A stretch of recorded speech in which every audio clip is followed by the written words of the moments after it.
In the last 4 or 5 years, I've really faced a lot of things I was terrified of and found that those things that I was scared of weren't any big deal. I was making them bigger than they were. I started making collages as a means of artistic therapy for an eating disorder. I didn't want to deal with it. I didn't want to admit that I had a problem. I didn't know any other way to be. I was just physically and mentally, spiritually exhausted. Is what brought me to therapy. I had been seeing her about a year when she gave me an assignment to make a collage of where I am now and where I want to go. In my career, I did a lot of thinking. I think I had a lot of anxiety and gotten used to it and addicted to it, really.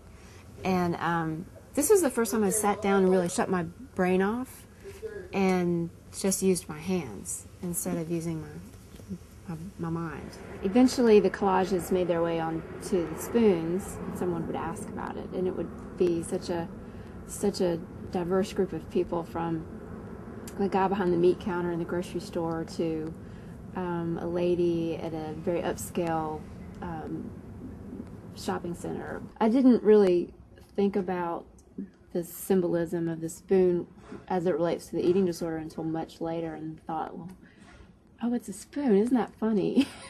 It was very soothing to make something, and to make something pretty, and to think about how it feels to share it with somebody else. I found myself in situations talking about the spoons and the eating disorder with people I thought I would never talk about something so personal with. In the beginning, I was really afraid to make a mistake, and I think that that's part of the eating disorder, that perfectionism. I've found with the spoons, when I make mistakes, some of the coolest things have happened as a result of trying to fix the mistake, or just deal with it, whatever the mistake is. And it always turns out to be something really interesting and cool.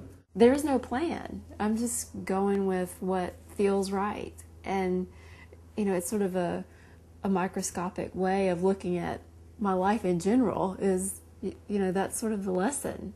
You just have to just go with it, and it'll work out.